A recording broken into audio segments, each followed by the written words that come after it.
per emfatitzar aquesta voluntat d'apropar propostes a la comarca, de convertir la comarca en escenari i apropar les diferents disciplines, els diferents espectacles al públic. L'altra novetat també és relativament òbvia, si recordeu altres anys, és que s'ha escurçat la durada amb una doble voluntat. Per una banda, prioritzar la qualitat enfront la quantitat, que pensem, tots plegats hem pensat que sempre és positiu, i de l'altra obtenir així un calendari més intensiu que no desdibuixi amb el pas de tantes setmanes que a vegades passava la concepció de cicle homogeni. També aquesta inauguració canvia una mica perquè comencem ja amb un primer espectacle que em permetreu que no l'expliqui gaire perquè intentem que sigui així una mica sorpresa, però sempre, des de quasi bé el començament de Primavera de les Arts s'havia apostat per la lírica en el nostre poble i aquest any per qüestions pressupostàries no ho podrem fer i llavors hem incorporat, no fem l'òpera que sempre fèiem, però sí que hem incorporat la lírica d'alguna manera en aquest acte de presentació. Només dic això en quant a la presentació i espero que en gaudim tots. Un espectacle de dansa una mica més arriscat i intentant que vingui a veure dansa aquest sector de gent jove que és el que sempre ens costa més en general a tots els espectacles, no només de primavera, sinó en general. És un espectacle de dansa bastant barrejada, molt teatralitzada, amb un punt de hip-hop molt dinàmic, molt modern i bé, esperem que la resposta sigui bona perquè és un espectacle que ja està rodat i que funciona molt bé i bé, tenim moltes ganes de fer una cosa d'aquestes Arenys amunt.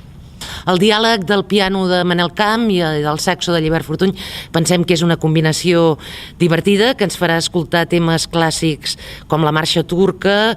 com la serenata nocturna que hem sentit sempre amb instruments convencionals de Mozart i que en aquest cas serà una fusió que pensem que podrà atreure el públic potencial de la comarca com a l'assidu d'Arenys que el tenim consolidat amb el tema del jazz. L'altra aposta que hem fet pensem que també serà un motiu de reclam de públics totalment diferents. No sé si heu sentit o no a parlar dels Decallaus, però sigui com sigui, estan funcionant a plena marxa. Els Decallaus tenien el Cafè de les Niñes a Terrassa i ara, d'alguna manera, aquesta proposta cultural bohèmia d'anar fent actuacions en el seu cafè de Terrassa, ara l'itineren per tot Catalunya i Arenys de Mar és una de les places que visitaran i que ho faran el dissabte 30 de maig, aquí mateix, evidentment, en l'escenari del teatre principal.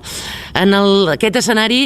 hi veurem així una fusió, en el cas del primer espectacle parlàvem de jazz, aquí d'un flamenc nu, de músics consolidats, com és el cas de Daniel Felices o de Rubén Lorente, de Maribel Martín, la Canja, que serà la cantant que anirà acompanyant aquest espectacle musical, tal com us deia.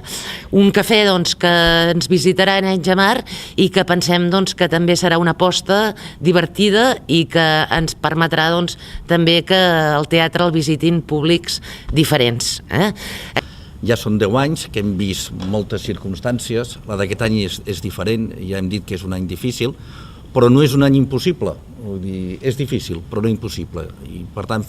continuem fent la Primavera de les Arts, continuem fent amb uns espectacles, unes actuacions de primera qualitat i desitgem que els teatres se'ns omplin perquè l'oferta que estarem fent és realment bona i de qualitat. Aquesta oferta cultural és important, ens la creiem, dins de les possibilitats ja hem vist que podrà donar el seu joc